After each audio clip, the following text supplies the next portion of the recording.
Now, I know Pam knows this, but, aside from Pam, that's probably the oldest song that we sing in this church, and it's probably the oldest hymn by about 500 years that I can name. That hymn is about 1,500 years old. And it's funny how, some of the hymns we sing are 1,500, some 1,000, some 500, and others are 75 years old, 100 years old. It's amazing on just, all these great songs throughout time that we've had the opportunity to be blessed by. And it's always been my philosophy with worship is I just like good songs that help me worship the Lord. And whether they're months old, days old, decades old, centuries old, it doesn't really matter. As long as it helps me worship my Lord or connect with him and get to know him. All right, so we are in Hosea tonight. And as I get myself ready for my backup recording. So Hosea, we're only covering about 60 verses, and that's actually quite short for a Sunday night. When I got through chapter 5, I had originally intended to take Hosea in 2 chunks, 7 chapters each night, but just looking at what's going on in the world, and once I kind of studied up through chapter 5, it just seemed fitting to stop and talk about what's going on in the world. So we'll take a minute and do that at the end. I really gave you guys a good little introduction to the book this morning, but Hosea, his name means salvation. There are other famous Hoseas in the Bible, and English-speaking scholars, when we had our Bible translated to English, they made Hosea's name, they dropped the H. So the final king of Israel, when we were doing our kings in 2 Kings 17, that last king of the northern kingdom, he was Hosea with an SH. It's the same Hebrew name.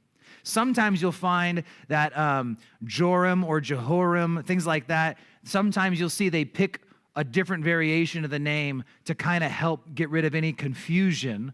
And our Hosea didn't even live during that guy's time period, or actually by the end of it. No, he wouldn't have lived at that guy's time period.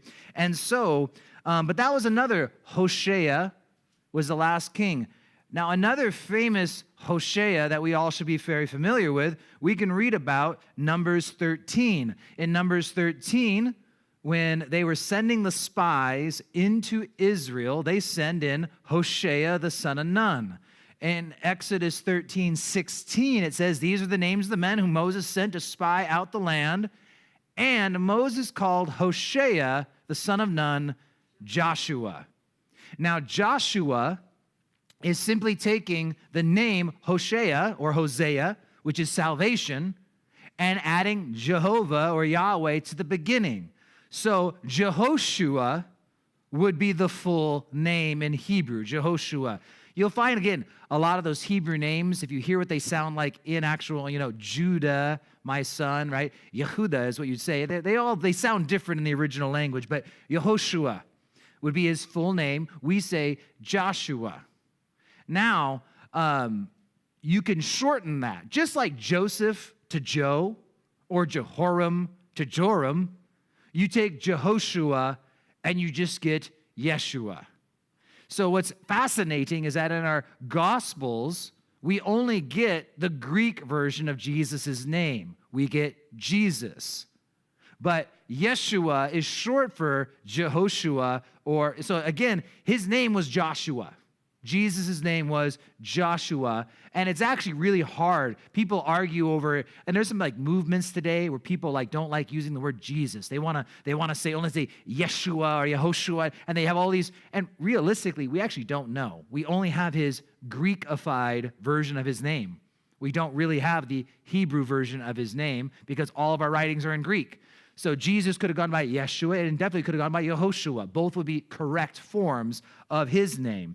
But that means Jehovah is salvation. Here we just have the shorter version of the name, salvation. And we learned a lot this morning. I mean, the main emphasis is that Hosea was called by God to be a prophet to the nation in the north, and he wanted him to have his heart, to know the pain that God feels when we sin against him, to feel like you're getting cheated on, to have that truly, illicit vision of adultery. The disgusting thought. And I feel bad because, some of us have been on one side or the other of adultery. Maybe not us tonight, but someone's going to listen, someone from this morning. It's a real thing that happens. And so I never want to make any person feel bad if they're coming out of that sin. But the realism is it's painted as one of the most wicked sins of the Bible. Murder, once it's done, it's done. But any form of a sexual sin, the last is lingering.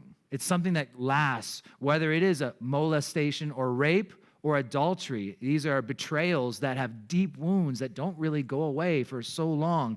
And that's what God wanted Josue, which is the Spanish, Hosea, to understand, is that this is the pain I feel when I'm sinned against.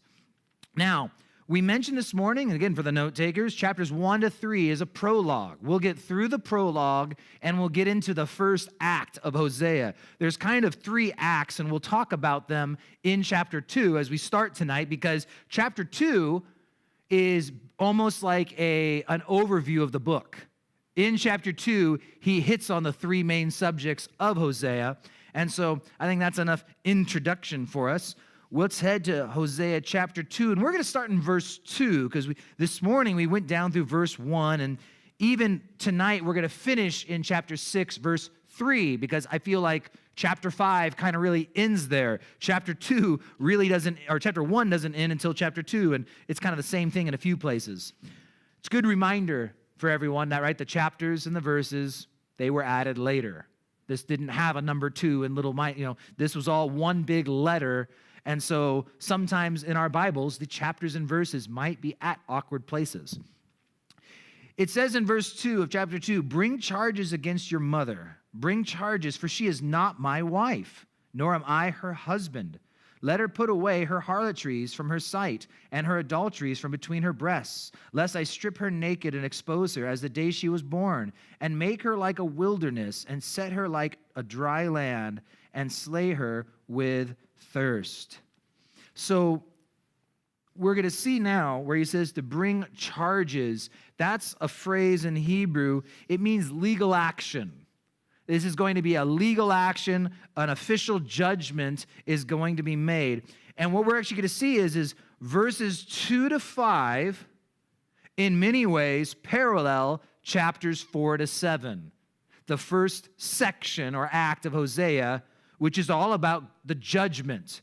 This is where God is convicting them. They're going to trial. God's going to make the case and show them, here are all the reasons why you are guilty. So this first section of chapter 2 is, again, it parallels chapters 4 to 7. So I have little brackets from 2 to 5 equals chapters 4 to 7. So he's bringing these charges against her for her harlotries. Now it says, "She is not my wife, nor am I her husband." Here you can read that. Jeremiah chapter 3, you can read where God is talking about giving Israel a certificate of divorce. This is where many people like to look at it and say, you see, God has divorced Israel.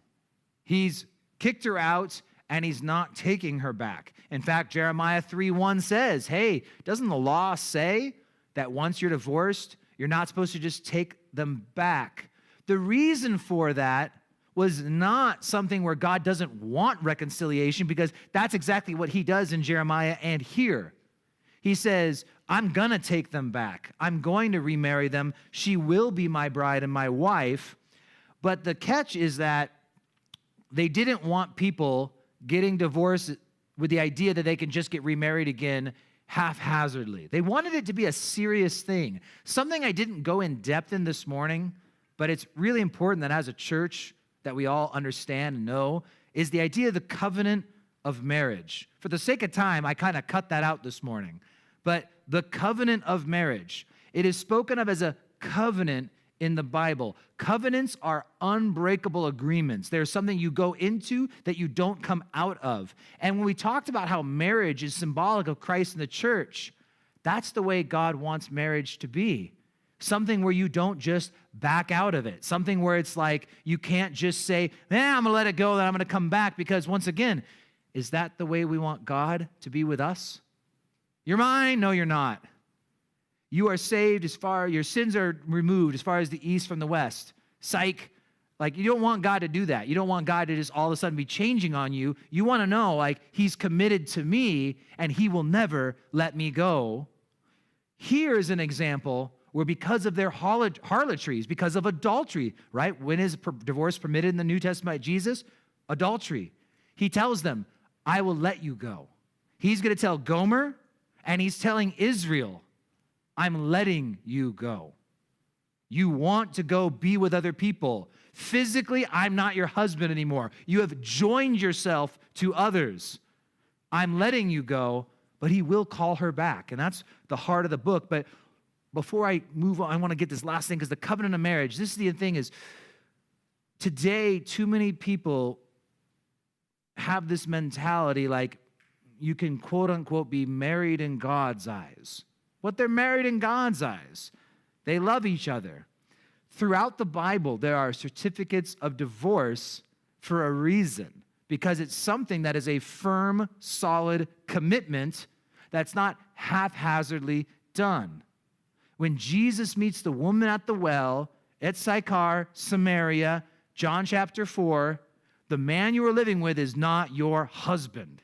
He calls her out for living with a man who was not married to her. And this is just my main point. And this is a good argument that you should commit to your memory so that you can bring it up compassionately and with a heart like Hosea with your friends and family. When it's like, well, marriage is just a piece of paper, right? I mean, honestly, we love each other. We're married in God's eyes. What's the big deal about a piece of paper?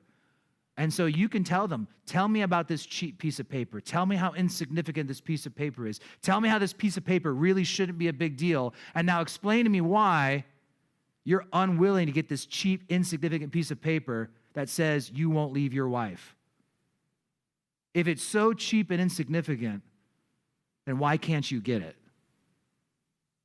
Because the only difference between you now, legally, and you with that piece of paper is you can't walk away without a divorce. Right now, you have the freedom to walk away at any time, no commitment. You've bought a house together, you have kids together, but this little piece of paper that you say is so insignificant, but it's obviously significant enough that you're not willing to go and get it. What does that say about your heart and your commitment to your significant other? And so it's just a reminder, biblically, we actually find Old Testament and New that marriage, God has his covenant in his marriage. There's the spiritual side of marriage, but it also actually seems Old Testament and New that people were actually always exhorted to follow the customs of the society in which they lived. We obey the governing authorities. The government says you're not married if you don't have the paper. And yes, there's civil things and all that, but the point is that it is a big deal. And so here, he's now saying, you have left. 1 Corinthians chapter 7, it tells us that the unbeliever can leave the relationship and the believer is not at fault. If you are a faithful spouse and the other person leaves you and forsakes you, you're not at fault if they go. You can't force them to stay. And this is what's going on here in Hosea chapter 2. When it talks about stripping her naked, exposing her, you could look at Ezekiel chapter 16. It's just a good cross-reference where God talks about, when I found you, you were like a baby, newborn, but you were naked, you were dirty, and I cleaned you, and I clothed you, and I took care of you. The idea here is of exposing her and humiliating her. And you think of humiliation as like a bad thing, like, man, that made me feel bad. No, to make humble. That's the idea of humiliation, is to make humble rather than the death sentence, because adultery was a death sentence.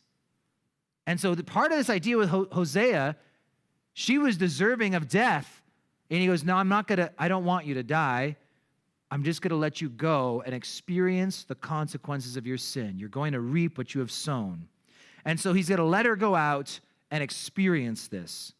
Verse 4, I will not have mercy on her children, for they are the children of harlotry. For their mother has played the harlot, who has conceived them as saved shamefully. And she said, I will go after my lovers, who gave me bread and my water and my wool and my linen, my oil and my drink.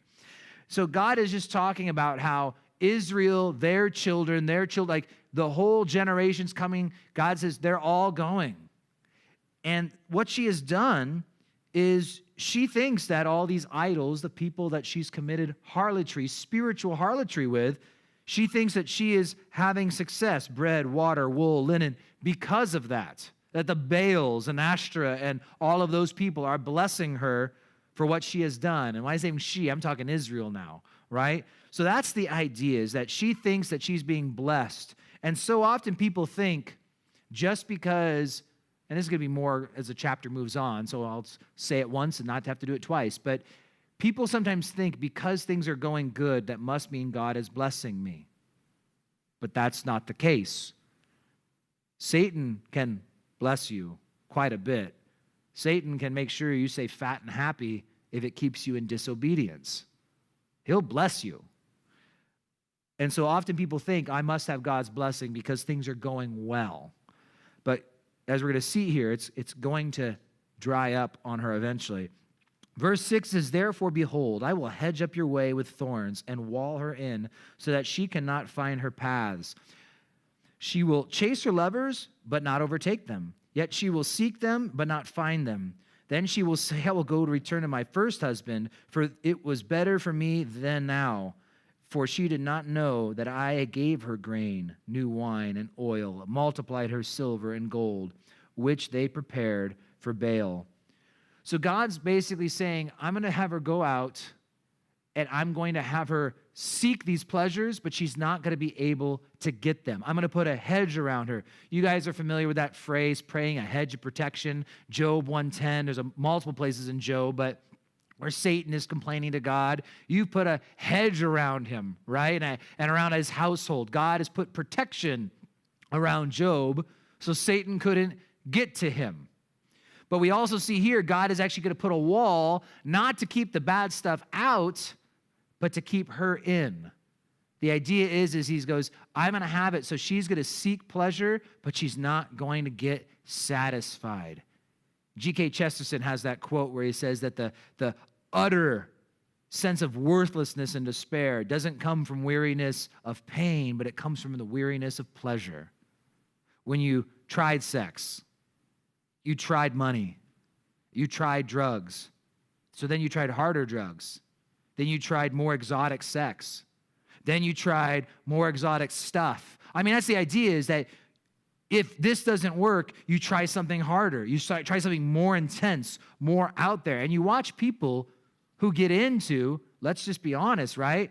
They get into the hardest of drugs. They get into the weirdest fringe stuff of sexuality. They get into the stuff because they keep trying to go deeper and deeper down these holes until they realize, I've tried everything and I'm not satisfied. And that's actually a place that God is very happy to let people get. Because like here, she says, I will go and return to my first husband, for then it was better for me than now. Realizing I knew the Lord, but then I went out to seek the world, and I chased all these things, and I realized, you know what? None of those things satisfied me. None of those things. I was always empty the next day. Nothing gave me any lasting satisfaction. Now, verses 9 to 13, you could say 6 to 13, but I think 9 to 13 is more specific. This is our next parallel. So verses 9 to 13 discusses the punishment. 2 to 5 was the judgment. That's the court case. Now here's the sentence, and that parallels chapters 8 to 10. So verses 9 to 13 parallels chapters 8 to 10. So it starts off with the court case. Then it goes on to the punishment, what's going to happen in chapters 8 to 10. So it says, therefore I will return and take away my grain in its time, my new wine in its season. I will take back my wool and my linen, given to cover her nakedness. Now I will uncover her lewdness in the sight of her lovers, and no one shall deliver her from my land. I will also cause all her mirth to cease, her feast days, her new moons, her Sabbaths, all her appointed feasts. I will destroy her vines and her fig trees, of which she has said, these are my wages that my lovers have given me. So I will make them a forest, and the beasts of the field shall eat them. I will punish her for the days of the Baals to which she burned incense. She decked herself with earrings and jewelry and went after her lovers, but me she forgot, says the Lord. So he's going to take away all the stuff. He's going to let her hit rock bottom. So often, there is a compassionate side of us. We see someone spiraling downward out of control, and we want to go in and save them. And we keep trying to lift them up, and we keep trying to help them, and we keep trying to come in and whatever it takes.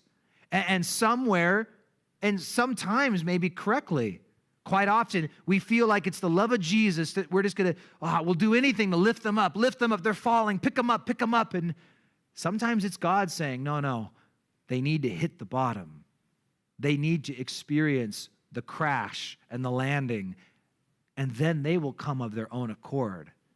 You won't have to keep sustaining them and keep supplementing and bringing in things. It's just, they will come back on their own once they hit rock bottom. And some of us have had rock bottom moments where finally you gave up.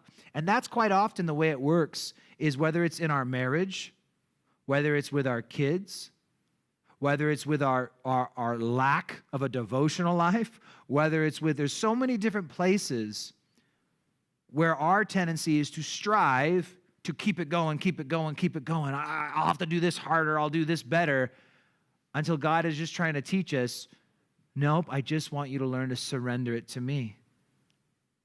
And that's a hard thing to do, and it's a hard thing to learn. But guess what, guys? You're in luck. God will give you opportunities to learn. They're just not fun, but they come. And he will give us opportunities to experience these things so that we too, like Hosea, can experience things so that we can grow, so that we can be tools for God, that God will work all things to the good as he continues to complete the good work he started in us. We're predestined with good works and things set out before us, and he's going to prepare us for those good works.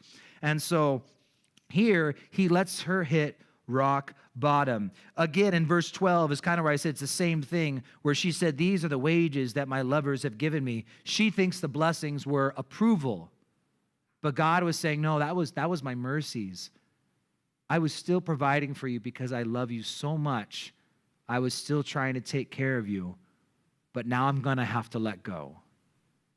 I kept giving you because I didn't want to cut you off from the trust fund. I didn't want to cut you off from the allowance, but it's time for Daddy to take the T-Bird car keys away. So, verse 14, it says, therefore, behold, I will allure her, will bring her into the wilderness and speak comfort to her. I will give her vineyards from there, and the valley of Achor is a door of hope. She shall sing there as in the days of her youth, as in the days when she came up from the land of Egypt. Really, the rest of the chapter, you could say, parallels the last section, which is chapters 11 to 14, and that is the compassion and love of God. That he judges her, he punishes her. Really, it's a chastisement, would be a more correct term. It was a correction, a corrective action. And then lastly, it's God pouring out his love again. The valley of Achor sounds familiar, doesn't it? You just can't remember exactly where it's at. That's the way a lot of these stories. They cross over at Gilgal, Joshua and the tribes of Israel. They defeat Jericho. And up to Ai, they get defeated. That is the valley of Achor right there. You can maybe remember Achor goes with Achan. Achan, the guy who got everyone in trouble there. In Isaiah, I didn't put it on my list. Look at that. Isaiah 65:10. I've got a bunch of Isaiah references. You could have Isaiah references all day because once again, Isaiah 1:1, those guys are contemporaries. They are basically prophesying at the same time in two different places. But it says, Sharon shall be a fold of flocks, and the valley of Achor, a place for herds to lie down, for my people who have sought me. You see, the valley of Achor was a place of shame. The valley of Achor was a place reminding them of their big failure. And I don't know about you guys, but I mean, have you had a big failure and there's just something that reminds you? Something that stands out, and it's like, oh yeah, this reminds me of the one time I messed up big. And every time I see it, it's a reminder of my big screw up. Well, that place that was a reminder of that initial big failure, now we see it's going to be called a door of hope. She shall sing there as in the days of her youth, as in the day when she came up out of the land of Egypt. So this time, it'll be a place of hope, where before it was a thing of shame. Verse 16, and it shall be in that day, says the Lord, that you will call me Ishi, and no longer call me Baali. Ishi, my husband. Baali is my master. But the difference is, again, Baal is Lord. There are places in our Bible where actually it's pointed towards God, where the word Lord is used, because Baal literally means Lord. But there are the Baals, the Lords, the gods that are worshipped in the different places. That's why you'll often hear the Baals. There was a chief Baal deity, but there was lots of different Baals on each mountain and all these different things. And so the idea is they were thinking of God just as another one of the gods. That they worship this one, they worship that one. Baali, he's my Baal, just like the other Baals. No longer will God be called that. No longer will they think of him as one of many gods. They will call him Ishi, my husband. So it's the idea again of that we are the bride of Christ. He is the groom. No longer is he just God to me. He's my husband. I am his precious, spotless bride. Spotless not by my own efforts, but spotless because he calls me spotless. Spotless because he has washed me as white as snow. And it's the idea of that intimacy. Everyone and their brother believes in God, but not everyone thinks of him as a husband and as a father, as a friend. That's the difference. And so God's restoring their relationship. I will take from her mouth the names of the Baals, and they shall be remembered by their name no more. Verse 18, in that day I will make a covenant for them with the beasts of the field, with the birds of the air, with the creeping things of the ground. Bow and sword of battle I will shatter from the earth to make them lie down safely. I could give you guys tons of references, but tonight, and again, in the minor prophets, they are full with, guess what? Prophecy. Didn't see that coming, did you? The prophets are full of prophecy. If you look at Isaiah 11:6, the wolf also shall dwell with the lamb, and the leopard shall lie down with the young goat, the calf and the young lion and the fatling together, and the little child shall lead them. The idea is in that millennial kingdom time. It's during the millennial kingdom where this is happening. So God, you're going to see references as we continue on tonight to the latter days. He makes reference to the end times, to the latter days. And here it's talking about this covenant with the beasts and the birds and the things of the ground. That in this last time, God's like, I'm going to change everything, and I'm going to change the way animals are. And then again, at the end of the verse, when it talks about, I'm going to get rid of the sword and the bow.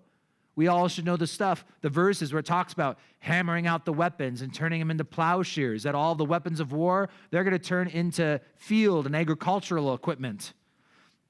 Verse 19, I'll betroth you to me forever. Yes, I'll betroth you to me in righteousness and justice, in loving kindness and mercy. I will betroth you to me in faithfulness, and you shall know the Lord. It shall come to pass in that day that I will answer, says the Lord. I will answer the heavens, and they shall answer the earth. The earth shall answer with grain, new wine, with oil. They shall answer Jezreel. And then I will sow Jezreel, her for myself in the earth. I will have mercy, Ruama, on her who had not obtained mercy, Lo Ruama. I will say to those people who were not my people, Lo Ami, you are my people, Ami, and they shall say, you are my God. We read this morning, but again, it's that idea of taking the negatives and turning them into positives. Talking to the Jezreel, those who are scattered, and now calling them Jezreel, those who are sown. Going from Lo Ruama to Ruama, going from Lo Ami to Ami. Chapter 3, and the Lord said to me, go again, love a woman who is loved by a lover and is committing adultery, just like the love of the Lord for the children of Israel, who look to other gods and love the raisin cakes of the pagans. Jeremiah has multiple verses talking about making the cakes to the queen of heaven. These are the raisin cakes. And for anyone who follows our Revelation study we do on Facebook, we were just recently talking about in Revelation 17 and the Babylon and the woman riding the beast. And we were talking about Babylon, how Nimrod was the man who set up Babylon. Semiramis was his wife, Tammuz, the immaculate child. And Tammuz and Semiramis were worshipped all around the world. And it's fascinating, almost like the Bible knows what it's talking about, where Tower of Babel, everything disperses. Nimrod dies. She magically has a son. He is supposed to die, but then comes back to life again. And you see Satan trying to corrupt the message of God.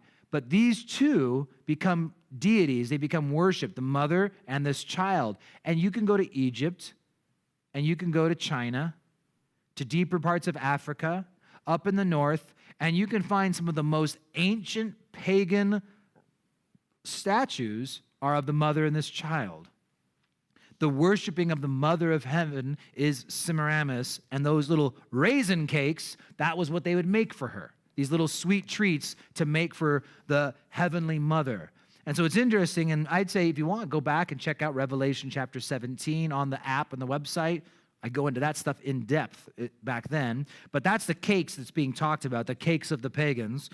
Verse 2, it says, so I bought her for myself for 15 shekels of silver and 1.5 omers of barley. And we mentioned this morning, 30 shekels of silver is the price of a slave. And it's just a picture being painted, but I can only imagine how vivid of a picture it is if a prostitute is no longer even worth half the value of a slave. It's a correct way of putting it, but it's somewhat even graphic to say she was worn out. She was no longer valuable. The guy that she buys her for sells her for half price because she's just not even worth full price anymore. And a little bit of barley. And again, barley was typically a poor person's food. It wasn't, didn't have a great value. Give me half price and maybe toss in some food for my animals to go along with it. And I said to her, verse 3, you shall stay with me many days. You shall not play the harlot, nor shall you have a man. So too will I be towards you. The idea here is actually that Hosea is going to take her, and he's not going to know her intimately. That there's going to be a period of time where it's not about me taking you back as my wife. It's about me just taking you in and caring for you, protecting you, looking after you as we restore our relationship. Verse 4, for the children of Israel shall abide many days. So this is where God's tying it all together now. Without a king or prince, without sacrifice or sacred pillar, without ephod or teraphim. Afterward, the children of Israel shall return and seek the Lord their God and David their king. They shall fear the Lord and his goodness in the latter days. Now, saying David their king, now David's long dead and gone, but by this point, that becomes a messianic title. That in the latter days, they're going to worship their king. That there's going to be a long period of time where the Jews aren't going to have a temple. They're not going to have sacrifices. They're not going to have a priesthood. But one day, it'll be restored. And when it mentions the latter days and their Messiah here, again, this is one of those prophecies where, yes, they'll get to come back from Babylon. Some of them will come back who were scattered to Assyria, but they'll get scattered again, and a longer time's going to go, and they'll get to come back.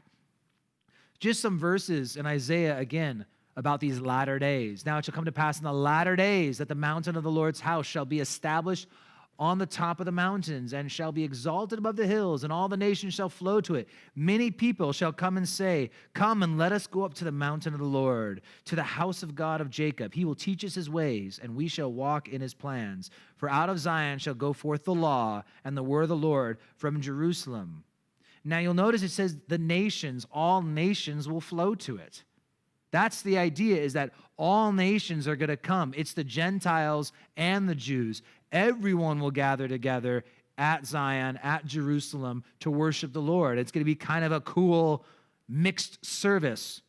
And so that should be something to look forward to. And again, we talked about the millennium weeks back, and we'll talk a little more as the night moves on, but that's what it's looking to. Now, chapter 4 starts the judgment. So we said, chapter 3 ends the prologue. Now he's going to start just laying it out. And actually, chapter 4 and 5 are going to move a little quickly because it's really just, he's just rattling off her offenses. So we're going to go through them, and I'll try and clarify a few of them. But most of this stuff is really like Amos 2.0.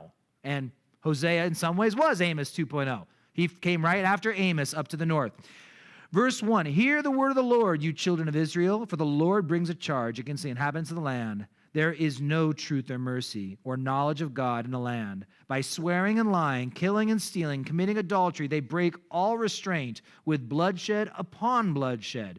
Verse 3, therefore the land will mourn, and everyone who dwells there will waste away. With the beasts of the field and with the birds of the air, and even the fish of the sea will be taken away.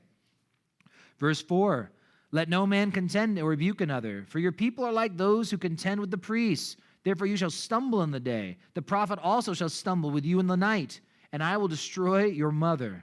My people are destroyed for lack of knowledge. Because you have rejected knowledge, I also will reject you from being a priest for me. Because you have forgotten the law of your God, I also will forget your children. An emphasis in here is on the priests. You'll see through here and into chapter 5, he goes against the leaders, he calls out the priests, and he puts it on them. Could you imagine a nation who says they believe in God, but couldn't really tell you anything about him? If you guys really stir up your imagination really hard, I'm sure you could probably come up with the idea of people who say, I believe in God, tell me something about him. But that's the thing. This is where the nation had gotten. They, as we'll see, God's going to say, I hate your feasts. I hate the new moons and your sacrifices. You guys go to church, you know nothing about me. And that is his accusation. He's telling them, I don't care that you go through certain actions and motions that Christians are supposed to do. You have no clue who I am or what I want because you have no knowledge of my word. And it's sad because that's the scenario with all too many, and you all know that. And it's really our job to help people know God's word. 2 Timothy 2:24, all servants must be able to teach. It's funny because it's in 1 Timothy chapter 3 with the qualifications of a bishop or a leader, in the church, an overseer, but it's also in 2 Timothy telling anyone, you want to serve the Lord, you need to be able to teach. Now to me, that actually clarifies 1 Timothy. It doesn't mean that if you want to be an overseer, you need to have a seminary degree and some theology certificates saying you're a Bible teacher. It's really just, can you open up the Bible and help people find what they need to find? And if you don't know where to find it, do you know the people who could? That's one of the best answers we have, guys. I don't know the answer to that, but I know I can find it for you. I don't know exactly how to answer your question, but I can get it for you. I know people who can. Because it's okay to say, I'm not an expert. How many pages are in your Bible? I mean, mine's got like 1,200 or something like maybe 1,100. I'm just saying, it's a big book. People spend their whole lives becoming experts at one of the books. When we were in Amos, I'm reading this guy's work on Amos. It was his life's work to be an expert at the book of Amos. And I'm thankful that people have done that so that they can help explain it to simple people like me. But that's the point, is that people are being destroyed for a lack of knowledge because they think that they're worshiping God, but they don't really know him. And that should be sobering, and that should be scary, to the extent that Jesus will tell people who don't know him, "Depart from me, I never knew you." Those who work iniquity, who work lawlessness. And these are going to be the same people who said, "Didn't we do wonders in your name? Cast out demons in your name? Do many miracles in your name?" Matthew chapter 7, Sermon on the Mount. And Jesus is going to say, "No, I never knew you. But I was at a service where we cast out a demon. I never knew you. I've seen wonders done, miracles done. I never knew you." Those are the examples Jesus gave. I didn't come up with those. I'm just saying, not my choice, just exactly what he says. So, my people are destroyed for a lack of knowledge. It's highlighted in my Bible, and there's highlighters in the pews, just tossing that out there. Verse 7, the more they increased, the more they sinned against me. They got more goods, more wealth. They sinned all the more. I will change their glory to shame. They eat up the sin of my people. They set their heart on iniquity, and it shall be like people, like priests. So I will punish them for their ways and reward them for their deeds. For they shall eat, but not have enough. They shall commit harlotry, but not increase, because they have ceased obeying the Lord. Like people, like priests, God is just saying, everyone's going to get judged the same in that sense by the word of God. If anything, if there's any difference, as a Christian, we know in James 3:1 where it says, "Let not many become teachers." And that's not the able to teach, like I need to share the word with people or help out at a Bible study. That's like if you're going to sit where I'm sitting right now and you're acting like you know what you're talking about, then one day God's going to say, "I thought you taught on marriage one time." "Yeah, I know. I thought you taught about having these kind of attitudes in your heart." "Yeah, don't remind me, God." He's like, "I've got your app. I can play it back for you if you like." "No, please don't play it back for me. I don't want to hear it." Because that's the thing, is when you start teaching, God's going to say, "Okay, you can't plead ignorance anymore. I know you knew." And I will say that does a little bit apply to you guys too, because once you know, you can't unknow it. Once you know what God's expectation is for you in your life, you can't just turn that one off. Verse 11, harlotry, wine, new wine. If you want a chapter on harlotry and wine, Proverbs 23. Just a little cross-reference for you. But they enslave the heart. I will just say this, guys. If there are two things that enslave the heart, it is addiction to substances and addiction to sex. Those are the two things that truly enslave people's hearts. When you look at those things that seem to come back and get people again and again and again, and if you think about the whys of it, it's pretty simple. This world is painful. This world has a whole lot of stuff that is hard. And substances take away that pain for a moment. They remove me from the world. They turn it off. They numb me. They dull me. They put me into a different place. That's whether it's alcohol, whether it is any kind of drug, that's what they're there for. They take away the pain. Someone can maybe argue with me later about this. I'm going to go on a limb and say that sex is probably the most pleasurable thing on earth. If you're talking about physical pleasure, there's joyful things, happy things, but you're about physical pleasure, it's sex. And so there's an addiction to seek more of it, bigger, better, faster, longer, whatever. I mean, it is.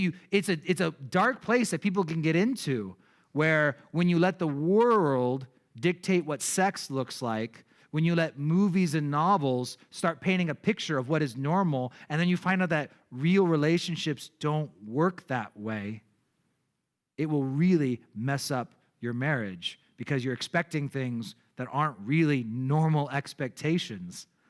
One advice I give married couples when it comes to their intimate life is, in all honesty, don't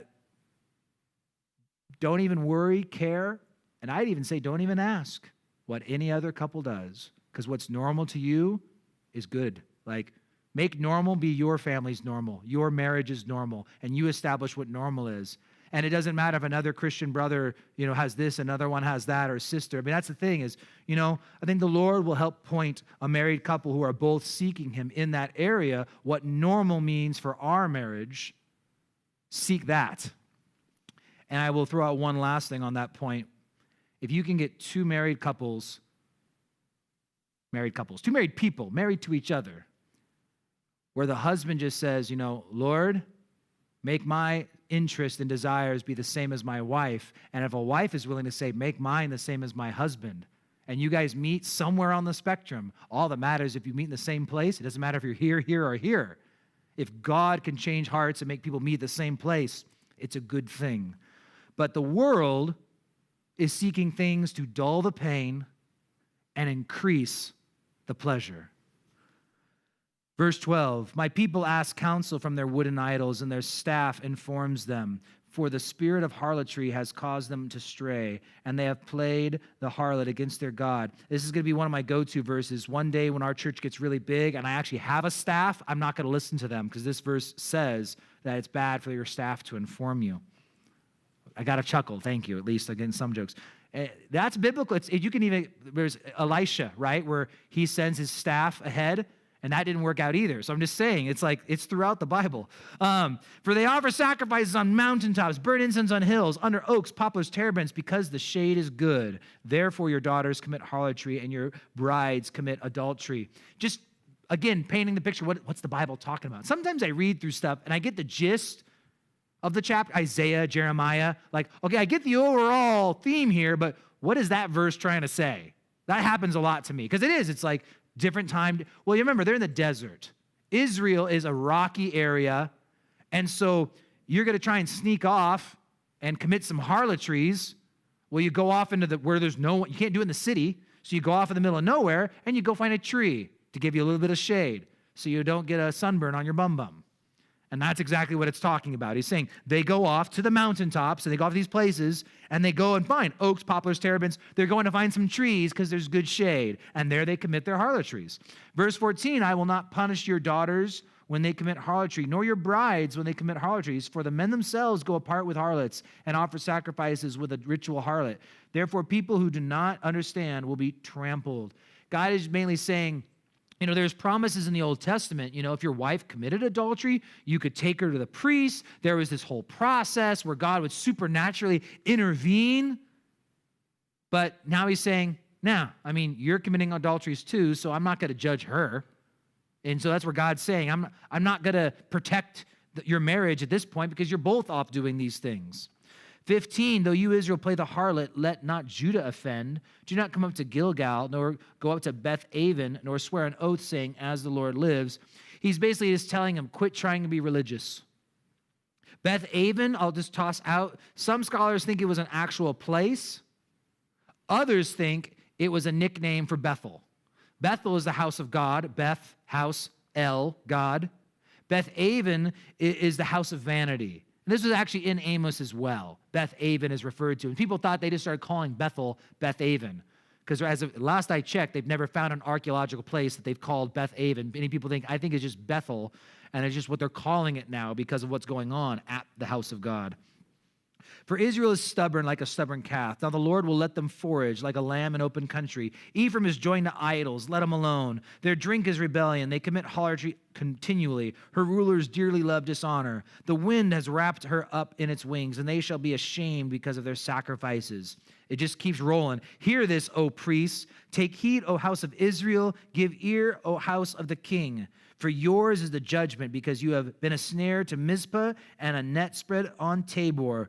So he goes after the priests, the religious system. House of Israel, the people.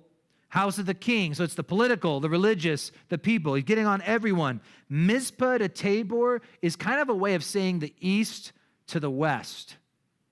A place in the east, Tabor, mountain towards the west on the Jezreel Valley. They're both big, tall mountain hills. They'd be like lookouts, like Tabor, great place for a lookout. It's way up, real steep. You can see out over everything. But now they're becoming places where the bad stuff is happening. Verse 2, the revolters are deeply involved in slaughter, though I rebuke them all. I know Ephraim, and Israel is not hidden from me. For now, O Ephraim, you commit harlotry. Israel is defiled. Now, you're going to hear Ephraim a lot in this book. What's funny is way back in Genesis, we see Joseph blessing Ephraim over Manasseh. Manasseh is the older son. And it's the whole crossing of the arms, and many of us know the story. And Joseph, wait. Yeah, he's like, why are you, or I'm getting it backwards, but Joseph's the one wondering why his sons are being done backwards by his dad, by Israel. There we go. And Joseph's like, why are you blessing the wrong one? He's like, no. Ephraim's going to be the more powerful one. And if you ever do like the book of Numbers, Manasseh was always the biggest tribe. Manasseh was huge. Manasseh gets most of the territory. They get sides on the east and the west of the Jordan. But by this time, Ephraim became the most prominent tribe. And so Ephraim actually becomes a byword or another word for Israel. So you'll see the word Ephraim all throughout here. Anytime you hear Ephraim, just know they're just saying it's another word for Israel at this point. They have become the most prominent tribe in the north. Verse 4, they do not direct their deeds toward turning to their God, for the spirit of harlotry is in their midst. They do not know the Lord. The pride of Israel testifies to his face. Therefore Israel and Ephraim stumble in their iniquity. Judah also stumbles with them. With their flocks and herds they go to seek the Lord, but they will not find him. He has withdrawn himself from them. They have dealt treacherously with the Lord, for they have begotten pagan children. Now a new moon shall devour them and their heritage. So with their flocks and their herds, they go to seek him, but they're not going to find him. The idea is they come to bring their sacrifices. They come to church. They sing their songs. They drop whatever in the tithe box. They do their rotation on the children's ministry. I mean, that's the idea is they're doing all the things they're supposed to do. But God continually says, but I don't know them because they don't know me. They're just going through the motions. If any of you are feeling convicted by any of this, let me comfort you with this. I don't think you're going to last very long in our church with a false relationship with God. I'm sure some might try and test that over the years. We might find some. But that's the idea is if you back up to chapter 4, verse 6, they're destroyed for a lack of knowledge. You see, these people who are able to go through the motions of religion, and you can see out there other branches of Christianity, other denominations. You can look at the Roman Catholic Church. You can look at many churches where tradition and rituals become a huge part of the church, and there are generations being born that only know tradition and ritual. That's all they know. That is what has happened to Israel now, okay? They know how to go to the temple or to Bethel, if they're in the north, and to Dan. They know how to bring sacrifices. They know how to make their sukkah. They've got their little booths. I don't know who saw episode 4 of The Chosen, right? They're making their little booth for the Feast of Booths. They know how to do all this stuff because that's what Jews do. And they know how to go to church, and they know how to light a candle. They know how to drop money in the offering box. They know how to this and that because that's what Christians do. But they don't know God. And so God is saying, I'm not going to receive all these things. So verse 8, blow the ram's horn in Gibeah, the trumpet in Ramah, cry aloud at Bethaven. Look behind you, O Benjamin. Ephraim shall be desolate in the day of rebuke. Among the tribes of Israel, I make known what is sure. The princes of Judah are like those who remove a landmark, which is a big deal where they're moving because they're supposed to be going from generation to generation. And Proverbs talks a lot about moving landmarks. Kind of sounds silly to us, but to them it was a real big deal. I will pour out my wrath on them like water. Ephraim is oppressed and broken in judgment because he willingly walked by human precept. Therefore, I will be to Ephraim like a moth, and to the house of Judah like rottenness. So again, I've got this picture. This is the kind of moth God is talking about. Mothra, right? Big, scary moth, right? Okay, maybe not exactly what God's talking about, but you hear about the fabric of society. Have you ever heard the phrase, like the fabric of society is, well, it's like a moth to the fabric of society. It's going to come in and just eat away at the fabric of the nation. And when you go to pull your blanket on, all of a sudden, it just falls apart. It had been hidden away, you took it out of storage, but the moths had gotten to it. And you didn't even realize that the whole thing was being eaten away and falling apart. Well, we see the rottenness in verse 12, this B, the second part. To Judah, it's like cancer. It's just something that's going to eat away and it's going to spread. When Ephraim saw his sickness, verse 13, and Judah saw his womb, then Ephraim went to Assyria and sent to King Jareb, yet he cannot cure you, nor will he heal you of your wound. So this is actually referring to stuff that goes on when we were studying kings and all the battles and all the going back and forth. King Jareb literally means king warrior or the warrior king. Many believe they're talking about Tiglath-Pileser III, whom we've brought up before, the Assyrian king who was quite the warrior. That they're going up to him for help. And he says in verse 14, I will be like a lion to Ephraim and like a young lion to the house of Judah. Even I will tear them and go away. I will take them away and no one shall rescue. And now we're shifting gears. These last few verses we're covering are kind of our segue into our prophecy talk. Because here's a cool thing in verse 15. I will return again to my place till they acknowledge their offense. Then they will seek my face. In their affliction, they will earnestly seek me. Now, if you're going to return again to your place, does that not imply first that you've come? You can't return from somewhere unless you already went there, right? So it's interesting when God says, I'm going to return and go back. It implies that God comes. And I think there's something kind of hidden in here. Maybe I'm reading into it too much, but I like this. There's an implication that God's going to come. But then God will return back to his place. And he'll stay there until Israel acknowledges their offenses and seeks their face. And in their affliction, they'll earnestly seek him. That Israel will be afflicted and seek God. So chapter 6, just these first three verses, because I think they really tie in. It says, come and let us return to Yahweh, for he has torn, but he will heal us. He has stricken, but he will bind us up. After 2 days, he will revive us. On the third day, he will raise us up that we may live in his sight. Let us know, let us pursue the knowledge of the Lord. His going forth is established as the morning. He will come to us like the rain, like the latter and former rain to the earth. So it's talking about God restoring them and coming like the rain. Well, here's something that's very cool in my mind, is this verse 2. I sat and stared at this for a while before I had to start doing some studying on it. After 2 days, he will revive us. On the third day, he will raise us up. You know, if you look at the beliefs of the Jews and the beliefs of the early church, what's funny is people sometimes act like this is like a new evangelical thing, but the belief in young earth creationism, that God, well, I don't want to even give it a weird title or summary, that the Bible is what the Bible is and what it says is true, that God spoke and it was done, that in 6 days it was created, that there's no need to fit in millions of years, there's no need to fit in death and evolution into all those things. Some people I've heard over the years say, well, you know, the Jews, you have to understand it from an Eastern mindset and how to them these stories were symbolic of deeper things. And the problem is if you read ancient Jewish commentaries, the ancient rabbis, that's not what the ancient rabbis ever said. You can hear them, the ancient Jews, comment on the Jewish scriptures, and it's pretty straightforward. Sanhedrin 97, if you're into the Talmud, you can look up Sanhedrin 97 on your own, and it's a commentary on multiple verses talking about their belief that God created in 6 literal days, and they believed, as early church fathers believed, that as a day with the Lord is 1,000 years, and 1,000 years is a day. We get that from Peter.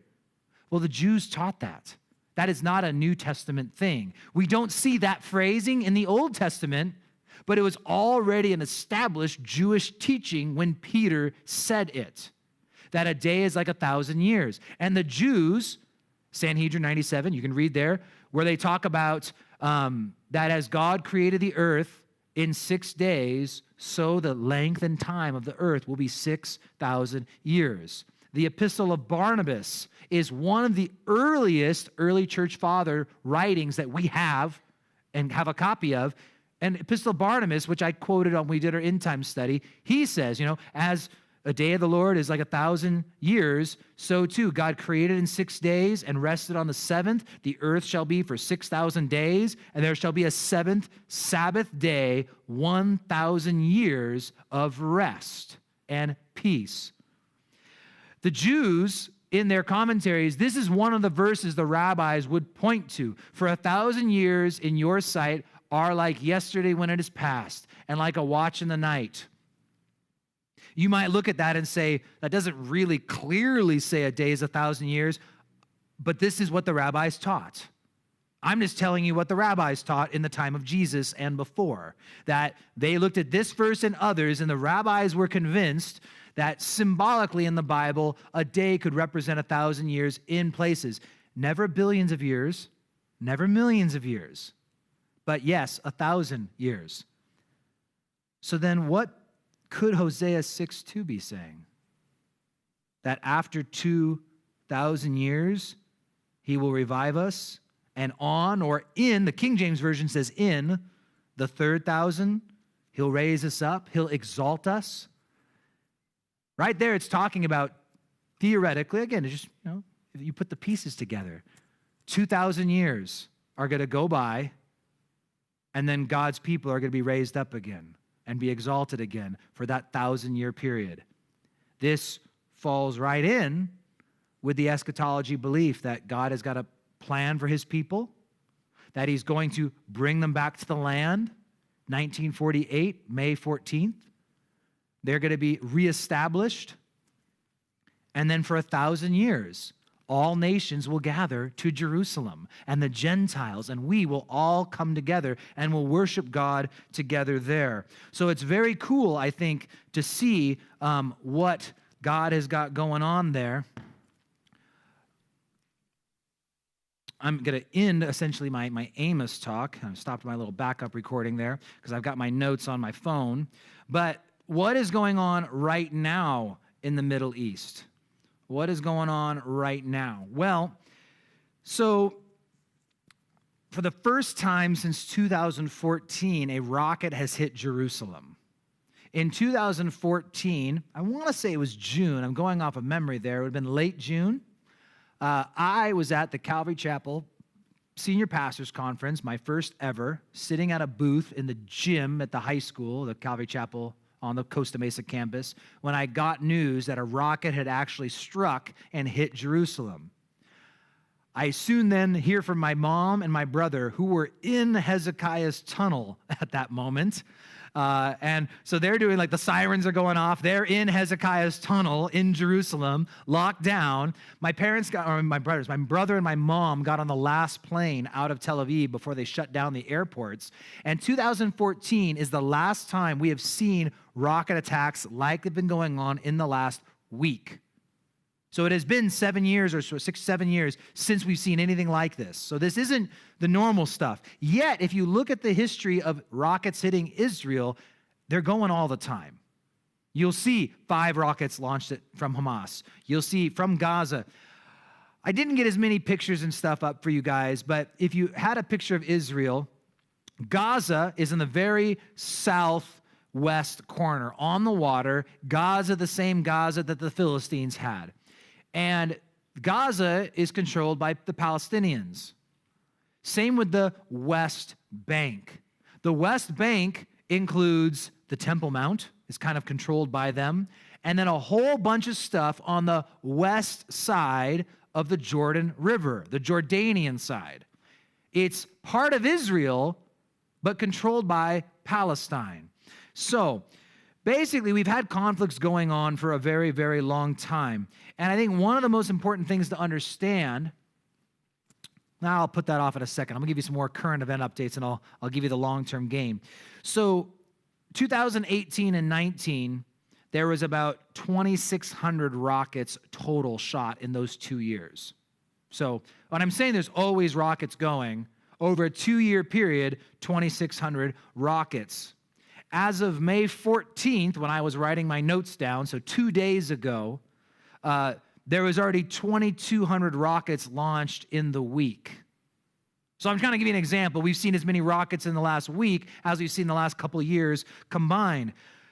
About 20 to 30% of the rockets being shot out of Gaza land in Gaza. They're cheap rockets. They're not great. And they're killing Gazans. People from Gaza are being killed by the rockets being shot out of Gaza because they just come and they land and they're killing their own civilians with these rockets. 90% of the rockets that are shot into populated areas, 95%, are shot down by Iron Dome.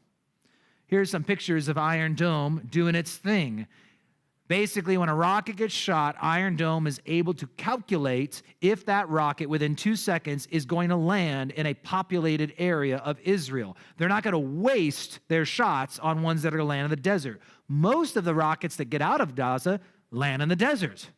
They really can't aim them, right? I mean, it's really just kind of like you with a slingshot shooting over the church. You know, you get over here in the parking lot, we're going to aim for the Lutherans, okay? And we're going to shoot things over, but half the time the slingshot breaks and you shoot your friend's car window out, and that's pretty much what's going on.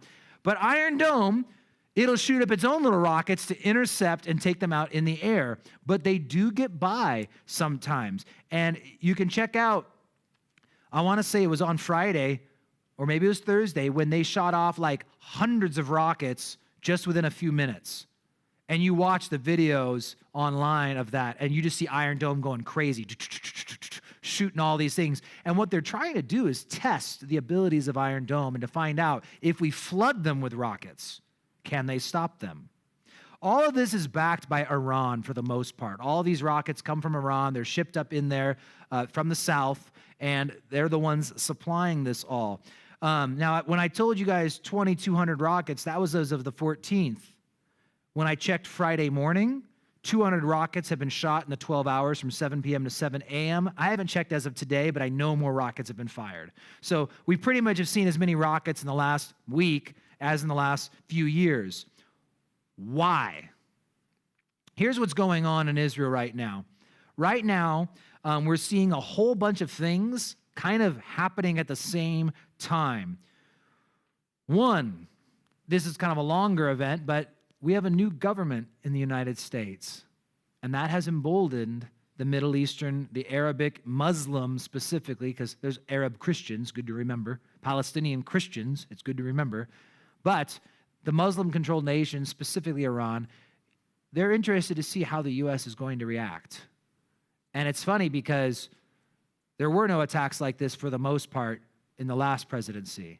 But the presidency prior to that, they were more willing to kind of push the limits and see what's going to happen. So far, America has only made official stances saying we support Israel and they've got our back. We've got their back. But I think people are trying to determine how far that goes. May 10th, last week, so since we had church last, Monday was Jerusalem Day. It is the day they celebrate the end of the Six-Day War, 1967, where they took the Temple Mount back. And I'll talk about that war because it's really important in a little bit. But they go around the whole town with flags. I mean, it's everyone hits the streets with their Israeli flags. And the Muslims and the Palestinians don't like that very much. May 12th was the last day of Ramadan, the Muslim holy month. This is 1 month of fasting, 1 month of prayer, and in many ways, 1 month of religious hype up. It's 1 month of getting pumped up and really getting psyched out for Allah and what you can do for him. That was on Wednesday. And on Friday was May 14th, the birthday of Israel. May 14th, 1948 is when they became a nation. All these events are happening back to back. Israel is having elections again. They keep having elections, and they have a weird system that I'm not even going to try and explain because it confuses even me, where it's like there's all these different parties. And then when the Republicans decide, well, we can work, we'll work with the Libertarians, and we're going to work with the Constitutionalist Party, and if our three parties combine, we get enough points, and then eventually those three groups then have to pick which one of our groups is going to provide the leader. It's much different than here where you just vote. It's like all these different political parties have to join together to gather points, and right now, the Liberal Party has actually been gaining a lot of ground because the conservative parties have been fighting amongst themselves too much, where Netanyahu, who's a good leader, and a guy I am happy to see in office, chance of losing him. And at the same time, Palestine is having elections, and they never do. But they decided we're going to have some elections. And then the leaders from Hamas, because that's controlled by the PLO in the West Bank, Hamas is centered out of Gaza. They basically, we could get voted into power, and they start doing all this stuff to raise Palestinian support, get the Palestinians psyched up, and then these guys shut down the elections, which made them angry. So there's all that going on at the same time. So all this stuff is happening now, okay? All these things are coming together for the perfect storm. The Al-Aqsa Mosque on the Temple Mount got raided at the beginning of, or a couple weeks ago. I forget the date, but it's very recently, during Ramadan. Why? Well, because this was one of the piles in one of the many pictures you could have found where they were collecting stones and rocks to throw from the Temple Mount down onto the people worshiping at the Wailing Wall, at the Western Wall. So as Jerusalem Day is going on, you've got Molotov cocktails, you've got rocks, and this is a tactic that's used by the terrorists, by Hamas, by the Muslim extremists, is they always store their weapons in the churches, they store them in hospitals, they store them in schools, because then when Israel comes and tries to deal with it, you can paint Israel as the bad guys for raiding churches, raiding schools, and raiding hospitals. Some of us probably saw the pictures on Facebook of the burning on the Temple Mount, and it was just a tree on fire. It wasn't anything crazy. You know, they post pictures and they don't say what's going on. But the main emphasis is just that there is a lot of unrest right now. I'm just checking my Israel notes. Operation Guardian of the Walls, that's what they're calling this. They may march on Gaza. It has not been since 2014 that Israel actually brought ground troops into Gaza. Let me paint the picture this way, because again, you know people who don't like Israel, and there's a lot of Americans who have bought into what the media has to say. This is maybe my verse for you guys, and I didn't put these verses up on the screen, but Zechariah 12:3, and it says, "And it shall happen in that day that I'll make Jerusalem a very heavy stone for all peoples. All who would heave it away will surely be cut to pieces, though all nations of the earth are gathered against it." The bad news for all the prophecy buffs is that none of this is prophetic in the sense of like, ooh, is this a special Bible sign that something's going to happen? No. But it is one of the little things that leads up to all nations being turned against Israel and Jerusalem. And that is the Muslims and Hamas's long-term goal, is to slowly but surely manipulate all peoples to think Israel is the bad guy and that they are the poor, picked-on people. And so this is why they do these things and they incite Israel to attack. They poke at the bear again and again and again, and eventually the bear defends itself. Here's the scenario I give you, is you are living in your yard. The UN and everyone else has told you where your yard is, and you're living where you say you can live. You bought your yard. You own your yard. And someone from 4 houses over is throwing rocks into your yard while your kids play in the front. How many rocks do you let those people throw before you go over and talk with them?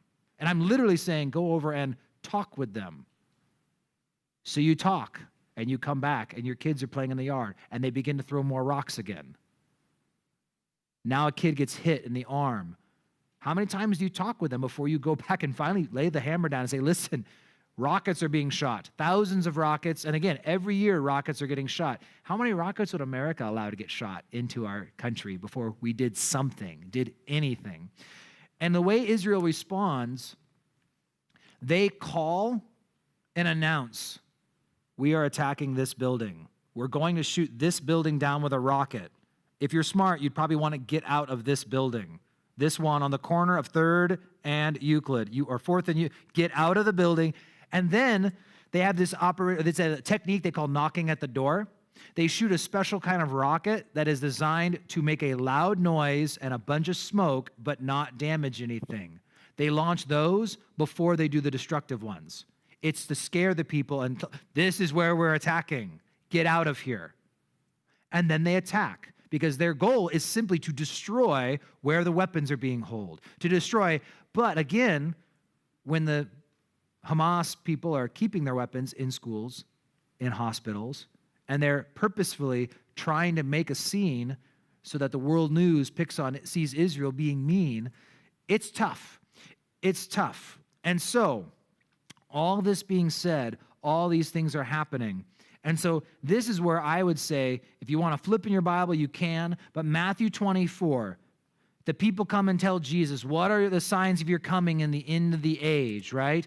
And in verse 4, Jesus says and answers them, take heed that no one deceives you, for many will come in my name, saying, I am the Christ, and will deceive many. And you will hear of wars and rumors of wars. See that you are not troubled, for all these things must come to pass, but the end is not yet. So really, this is where we're at, guys. All these things must come to pass, but the end is not yet. Doesn't mean it's not tomorrow. I'm not saying the rapture couldn't happen tonight, but the wars aren't this is the sign, the end must be happening. It says in verse 7, nation will rise against nation, kingdom against kingdom. There'll be famines, pestilences, and earthquakes in various places, and all these are the beginning of sorrows. So we should be expecting famine, pestilence, earthquake, or natural disaster, and these wars as the beginning of sorrows. So, I'm going to let you guys know, if anyone hasn't been out lately, there's this thing called COVID-19, and it came last year. Do you guys need a full update, or you guys pretty much got the briefing on that? That's what you call pestilence. That is what you call disease. That's what it's talking about, is there's going to be these things. Expect it. Famine. I read this. The UN blames COVID-19 pandemic and climate extremes and locust outbreaks as bringing some of the worst famine we have seen in a very long time. They say there are 30 million people facing starvations, and 20 countries have labeled hunger hotspots, where people are basically right on the verge of, they're all about to start dying because there's just no food. 2020 had the highest amount of locusts and locust swarms in years. Let's see here. Here's a picture of some locust swarming. Now, check this out.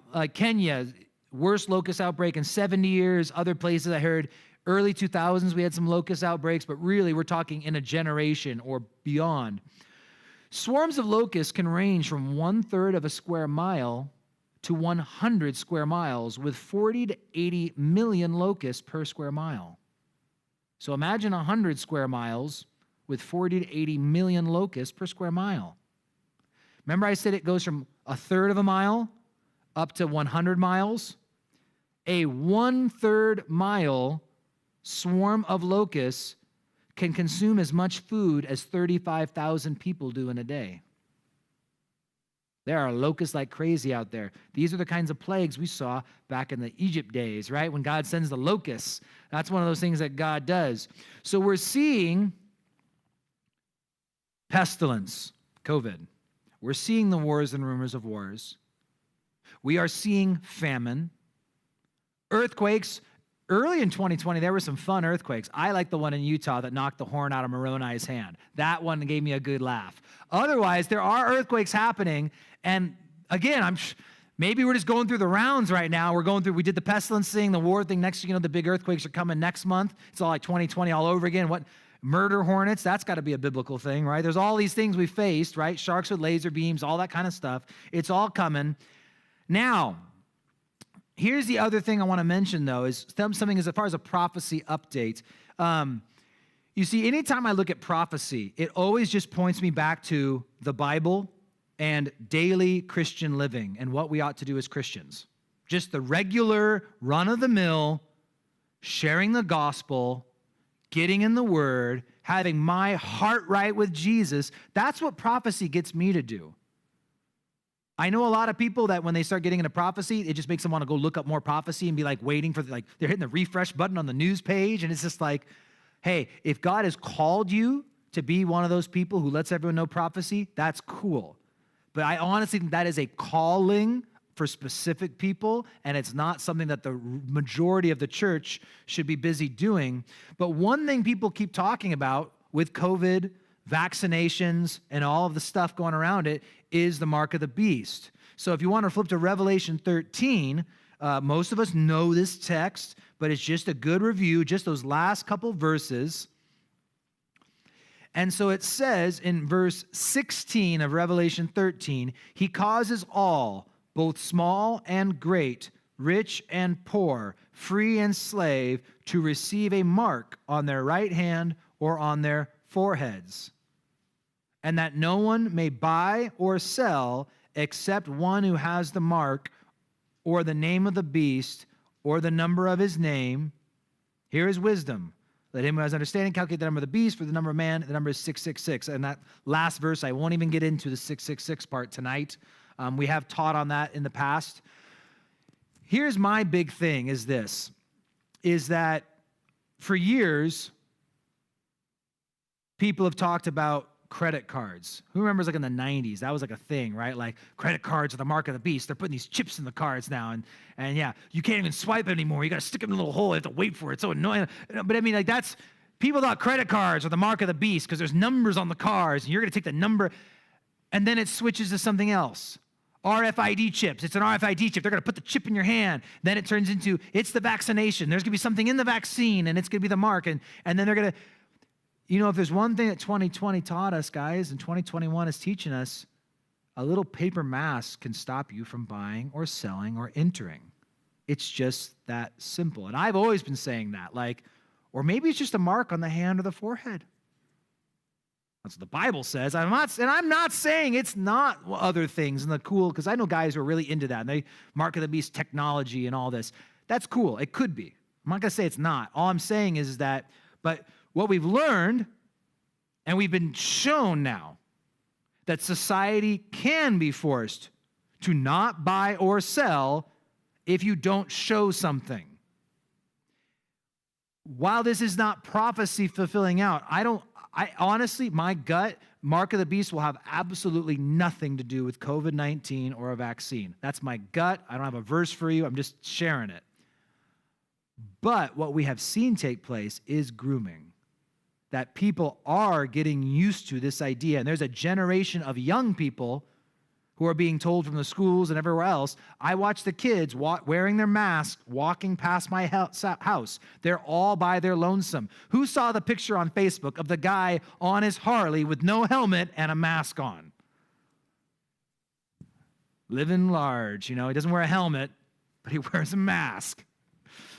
I hope he gets in an, oh yeah. All right, I'm not going to say that. It's very unchristian-like. But the point is that, and so here's the other thing is that I have no problem with people wanting to be safe and wearing masks. That's not it either. There's people with health concerns.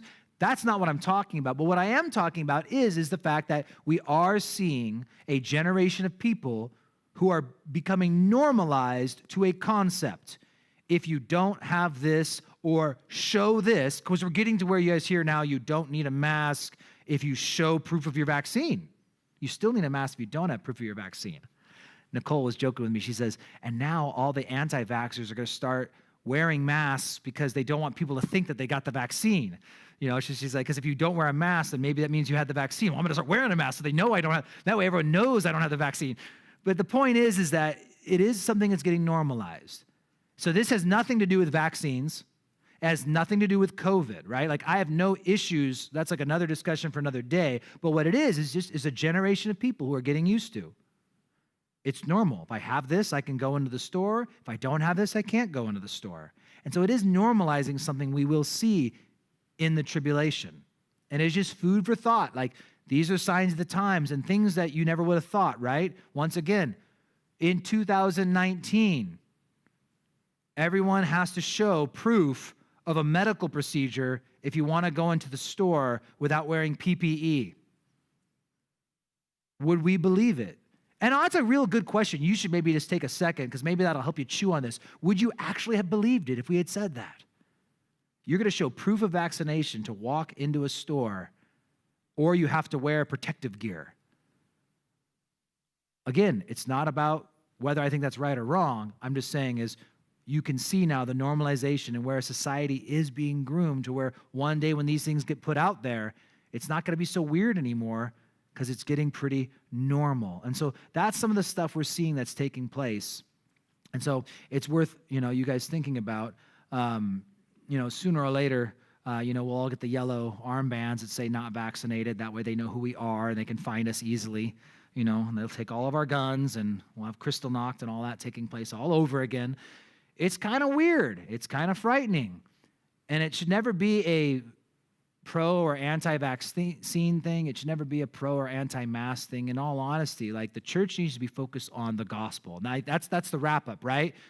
This is stuff we can see happening, but my, oh my, I pray to God that I never offend someone with my opinions on masks or vaccines to where I burn a bridge to where I could have shared the gospel with them to get them out of hell and into heaven, right?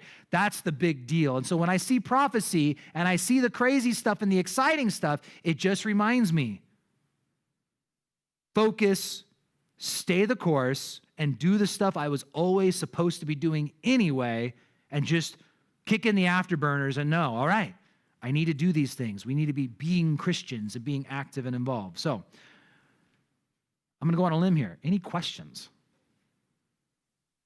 I'm going to take a drink. This is as long as you get.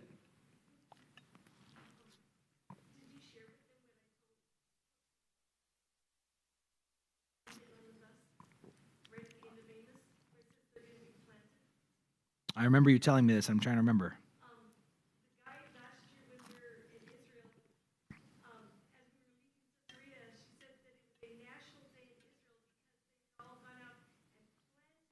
Because they wanted to remember that they were going to be planted, and Amos talked about them being planted in Israel. So it was a national day that they go out and plant things so that they know that they are staying in that land. That is a cool tie-in. So yeah, the National Day of Planting, because they are the Jezreel, sown and planted into the land. So, no, that's good stuff. Lital, there was something else. Israel, for what it's worth, if you guys, Israel's crazy right now too, and they've got some real crazy and extreme stuff. Right now there are stores and there are color-coded systems on the stores. And so depending on the color code, if it's a green or a blue, different age groups are allowed to come. And if you're unvaccinated or vaccinated, it's funny because they're not vaccinating anyone under 18 or 16 or whatever it is, but they won't let anyone into certain stores unless you're vaccinated. So there's whole stores that you cannot go if you have kids because the kids can't get vaccinated yet, and no one without a vaccine can enter no matter what. So yeah, this is one of the things I'm hoping by 2023 when we go back to Israel, things will go back to not crazy. So, all right, let's pray. Let's seek the Lord. And we got a little time for prayer and worship tonight, so let's wrap this up and seek his face. Father God, we love you, and Lord, I thank you for your word, and I thank you for all these things that are going on in the world, because they just remind me